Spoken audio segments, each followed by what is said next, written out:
আমরা গতকালকে দেখেছিলাম যে যমুনার সামনে ইনকিলাব মঞ্চের যিনি মুখপাত্র রয়েছেন বর্তমানে জাবের, তিনি তার জায়গা থেকে অবস্থান গ্রহণ করেছিলেন একটি কারণে, যে আমাদের এই অন্তর্বর্তীকালীন সরকার শহীদ শরীফ ওসমান হাদির হত্যার বিচার করতে এখন পর্যন্ত ব্যর্থ হয়েছে। কয়েকদিন পরে নির্বাচন, কিন্তু এখন পর্যন্ত তাদের জায়গা থেকে চোখে পড়ার মতো কোনো অগ্রগতি নাই। এই জন্য তারা চেয়েছিল তদন্ত সাপেক্ষে জাতিসংঘের কাছে এটা হস্তান্তর করা হোক এবং জাতিসংঘ এই বিচারিক প্রক্রিয়া সম্পন্ন করবে।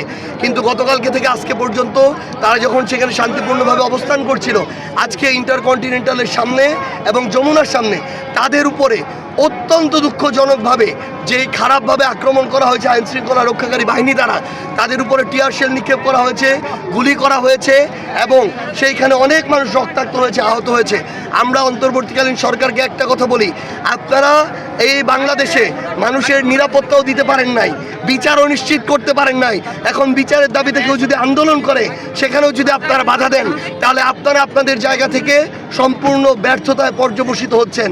এবং আমরা এই নেক্কারজনক ঘটনার তীব্র নিন্দা জানাচ্ছি এবং আমরা আমাদের জায়গা থেকে আমাদের ইনকিলাব মঞ্চের যে দাবি, সেই দাবির সাথে শতভাগ একাত্মতা পোষণ করছি এবং আমাদের সেখানে যে ভাইরা রয়েছেন তাদেরকে এই যৌক্তিক দাবির সাথে ইনকিলাব মঞ্চ যেভাবে বলে সেই অনুযায়ী সেই কার্যক্রমে অংশগ্রহণ করার জন্য আমাদের জায়গা থেকে আমরা আহ্বান করছি। পরবর্তীকালীন সরকার তারা এই বিচারটা করতে পারে নাই, তারা এই ব্যর্থতার দায় স্বীকার করে বিচারের কার্যক্রম জাতিসংঘের হাতে তুলে দিক, তাহলে তো এটা 1 ঘন্টার মধ্যে সমাধান হয়ে যায়।